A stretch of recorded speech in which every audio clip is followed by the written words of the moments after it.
Iran में Hamas के नेता इस्माइल हनिये की हत्या के बाद से ही कई तरह के सवाल, कई तरह के कयास सामने आ रहे हैं।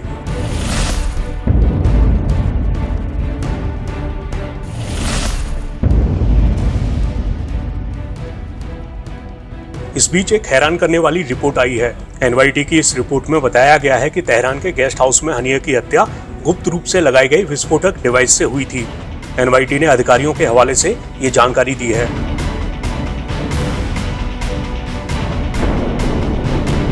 रिपोर्ट के मुताबिक अधिकारियों ने बताया कि बम लगभग 2 महीने पहले गेस्ट हाउस में छिपाया गया था और इस गेस्ट हाउस की सुरक्षा की जिम्मेदारी IRGC की थी।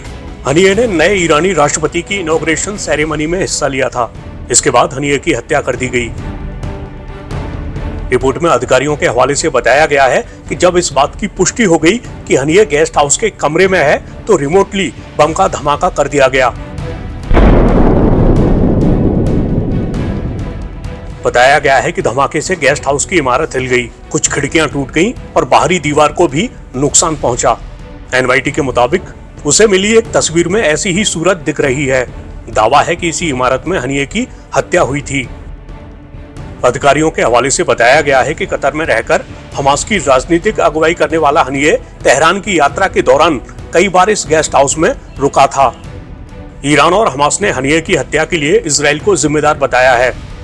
इस हत्या के कुछ घंटों के बाद कयास लगे थे कि शायद इजराइल ने हनिये को मिसाइल के हमले से मारा हो, जिसे ड्रोन या विमान से दागा गया हो।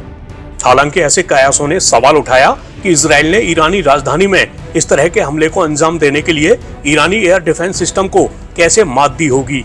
मगर अब जो दावा सामने आया है उसके मुताबिक हत्यारे ईरान की सुरक्षा में एक अलग तरह की कमी का फायदा उठाने में सफल रहे और उन्होंने तथाकथित कड़ी सुरक्षा वाले परिसर की सुरक्षा में सेंध लगा दी। ईरान को हनिये की हत्या से सुरक्षा चूक के मोर्चे पर भारी शर्मिंदगी उठानी पड़ी है।